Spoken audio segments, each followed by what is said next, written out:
Kære venner, velkommen til dagens historie. Mit navn er Jonas, jeg bor alene hjemme, og jeg har en hushjælp derhjemme. Jeg vil fortælle jer en historie om en hændelse, der skete med hende. Siden den dag Sofie kom for at bo hos mig, begyndte der at ske nogle ændringer i mig. Jeg tænkte, at Sofie var en 19-årig tjenestepige, der altid var omkring mig. Jeg betragtede hende altid som lille, men en dag sagde hun til mig: herre, begå ikke fejlen og tro, jeg er lille.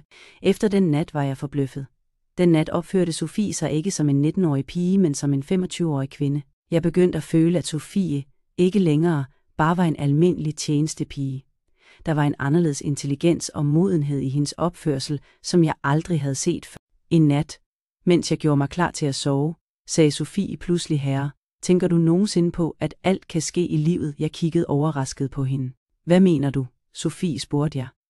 Hun var stille et øjeblik. Så sagde hun langsomt: du ser mig altid følge efter dig. Men har du nogensinde tænkt, at der kunne være noget anderledes i mig? Hendes ord forvirrede mig. Hvorfor blev hun pludselig så alvorlig og mystisk? Sofie, hvad prøver du egentlig at sige? Vær tydelig, sagde jeg lidt strengt. Hun tog en dyb indånding, satte sig ved siden af mig og sagde: herre, jeg vil ikke kun leve hos dig som en tjenestepige. Der er noget mere i mit hjerte, som jeg ikke kan skjule for dig. Hendes ord chokerede mig. Hvad betyder det? spurgte jeg igen. Sofie kiggede mig i øjnene og sagde langsomt: jeg elsker dig, herre. Måske er det forkert, men det er sandt. En storm begyndte at rase i mit sind.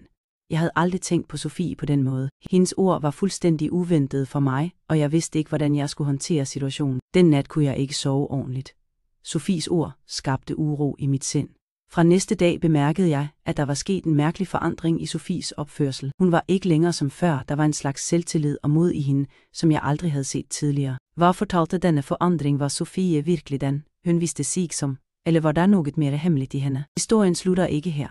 Der var mange flere skjulte hemmeligheder i Sofies sind, som langsomt ville blive afsløret. Hendes uventede kærlighedserklæring havde kastet mit liv ind i en mærkelig uro.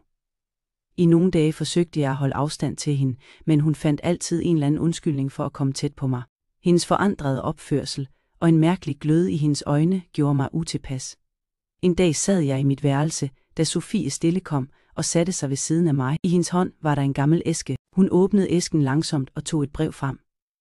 Herre, dette brev har jeg gemt til dig i årevis, men jeg har aldrig haft mod til at give det til dig, sagde hun. Med rystende hænder tog jeg brevet og begyndte at læse det. Brevet lød: kære herre, siden jeg kom til dit hus, har du altid set mig som en tjenestepige. Men den respekt og kærlighed, jeg har til dig i mit hjerte, er meget mere. Jeg ved, at det, der er mellem os, er forkert i samfundets øjne, men jeg kan ikke nægte. Jeg kunne give mit liv for dig. Efter at have læst brevet kiggede jeg på hende. Der var tårer i hendes øjne, men også en slags beslutsomhed. Jeg spurgte Sofie: hvorfor tænkte du, at dette var rigtigt? Hun svarede: herre, jeg har set dig tæt på. Hvor ensom du er, det forstår ingen, men jeg kan mærke din ensomhed. Jeg vil bare bringe lidt fred ind i dit liv. Hun stoppede med at tale, men hendes opførsel gjorde mig utilpas.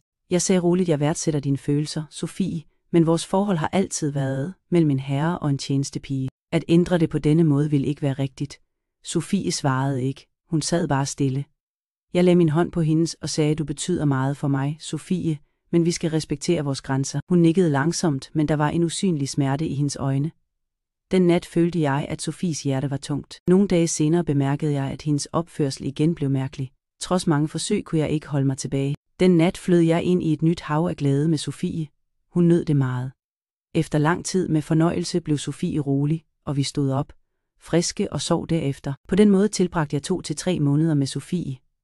Pludselig en dag fortalte hun mig, at hun var gravid. Da jeg hørte det, sank jorden under mine fødder. Hun sagde: dette er dit barn, men jeg nægtede.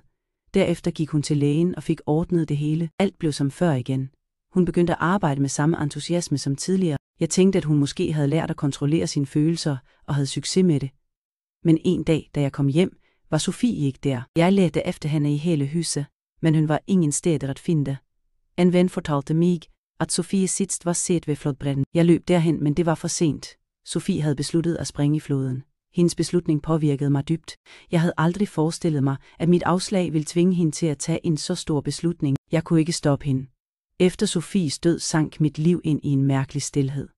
Hendes ansigt, hendes stemme og hendes sidste brev dukkede igen og igen op for mine øjne. Jeg forsøgte mange gange at blive normal, men minderne om Sofie lod mig ikke leve i fred. Jeg forstod aldrig hendes sorg, og da jeg forsøgte at forstå den, var det for sent. Jeg brød sammen i gråd. Jeg havde aldrig tænkt, at der gemte sig så dyb kærlighed og smerte i Sofies hjerte. Efter hun var væk, blev mit liv tomt, og hendes minder gav mig smerte hver dag.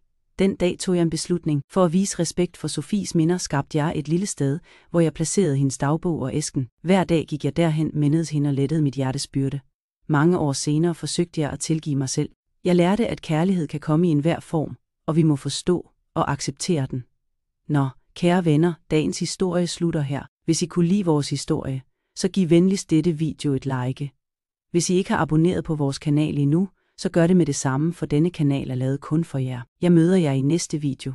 Indtil da, vær sunde og glade. Tak til alle for at se hele videoen.